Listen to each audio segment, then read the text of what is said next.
Hello everybody, welcome back. Let's have a look at Chainlink and of course Bitcoin.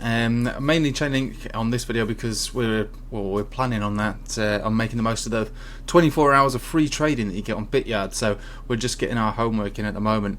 So that kicks in for those in the UK like me at around about 5:30 tomorrow, because it's Singapore time Friday. So that's how it works, and so let's get ready. We've got basically just over a day's worth of preparation for this. What's going on then? We're looking at this on the 4-hourly chart. So we're coming down quite dramatically from this level. So far we've already fallen from the tippy top down to this wick here, which will get taken out. That's 13% 13% drop. Yeah, 13% drop. Yesterday we've popped up again to test this level here, and it was a significant wick on the 4-hourly chart, and we're back down again almost 9%. So this looks to me like a sustained downtrend for the moment. At the moment we've got Bitcoin that's kind of what I would suggest peaked. Everybody hoping to get that $14,000 top, but I think that what's happened here, we've been front run, and this is what I was kind of saying yesterday. I was thinking on the daily chart we're going to overextend from the Bollinger Band, which is basically what we did, and then come back down into it. Now, where are we going to come back down to? That's the important thing, because we need to know if this is going to continue down and where it's going to bounce from, because tomorrow as we're going to be trying to make as many trades as possible on Bityard for free.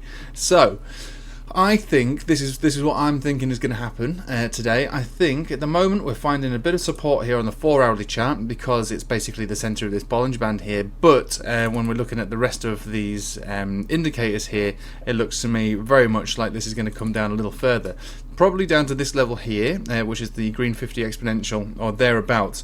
Now between here and this red line here are the super supports.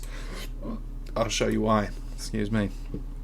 So this red line here that we're looking at, not that one, this big long one here, this is our super support and resistance trend line that's gone on for 3 years. We've got to work out, are we going to hit that? And if we do hit it, are we going to bounce from it? Because technically, this is what we've been trying to do now for about just over a week. We broke above it, came back down to test it, carried on back down to test it, all the way up. Are we going to come back down to test it? I think we probably are going to come back down to test it. Maybe today, maybe tonight, maybe tomorrow, but I think we're going to come back down to test it. Now, the problem I've got with all of this is that if we do come down to test it again, this isn't normally how this trend line plays out. Normally when you test it many times, and the more times you test it, you actually break down from it, which is getting a bit scary. Because if we have a look at in previous in the previous cycle, so we got rejected all the way here, we came back and we just burst up above it, came back down to test it, down, test it, and then all the way up here and down to test it, and then we launched. 3 big tests, but they went on for quite a while. So the first time we broke above it here to the point where we launched, that took a month. Okay, so 1 month worth of testing that trend line before we finally went all the way in.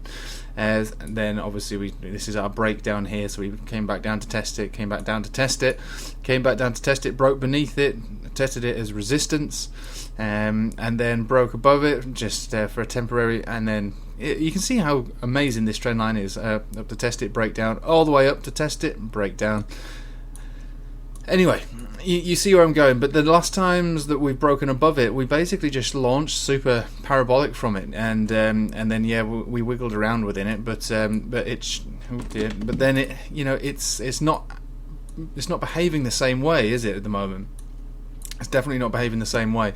We've broken above it, but we've tested it many times in a short space of time. So to me that sounds like signs of weakness, that we are likely to come down to test it again. Probably might find a bounce, but if we don't take out any of these highs, then we will come down to test it and break down from it. And then just to put things into perspective, again, we're just going to go back in time. When we break down from it, it gets quite nasty. Last time we broke down from it, 20%. This time we touched it here. How much was that from the top to the bottom? 15%. I mean, I'm not going to go through it all the time, but you can see that there are nasty falls. Usually a minimum of around about 15%, maximum without, I'm not going to look into the one with March because kind of discounting that, but usually between anywhere within 10 to 36% we drop when we break down from this level. So if that was to break down at this level and we come down 10% or thereabouts, we've got roughly this trend line here, which is a support trend line. Coming in as of today, and it's quite steep, so it'll be more each day, of 13, just basically 13%. Okay, if that breaks down, then we've got this trend line here, which is a 30% drop, and this one is where the parabolic tops of both these last previous years have hit. So massive retracement there, massive retracement here. We've never tested it as support yet, so we can only hope that it becomes a support. If it doesn't, then yeah, I mean, we're not going to go there. I mean, because that's very, very low. That's like down at 8,000. So we've got to look at this incrementally. So the first step is where we are exactly right this minute in time. That's only because of the trend line, because of the Bollinger Band on the 4-hourly, which we are looking like we are going to break down from there. So to me, it very much looks as though that we are going to come down to test this trend line, coming in at roughly 12,800, roughly speaking. There's also a lot of other moving averages there, including the 10 EMA, which likes to get tested. So you can see, obviously, most of the time we ride on a 10 EMA, and we've done that here. So this area here is likely to be hit with Bitcoin. What's that going to do for Chainlink, though? Chainlink's at the bottom of the Bollinger Band here on a 4-hourly, so a lot weaker than Bitcoin. Let's have a look at the daily, above the center on the daily. So we could come down to $11.15 or thereabouts, and if that breaks down, we could be talking all the way back down to these low levels here. We're talking basically $10 flat. If this were to happen, right, today, then that would be a good thing. That would mean that there should be a significant bounce from that level. But it doesn't necessarily mean that it's going to be a sustained uptrend at that point. We don't really care about that kind of thing. We're looking to make money, up and down, especially tomorrow when it's free trades on Chainlink.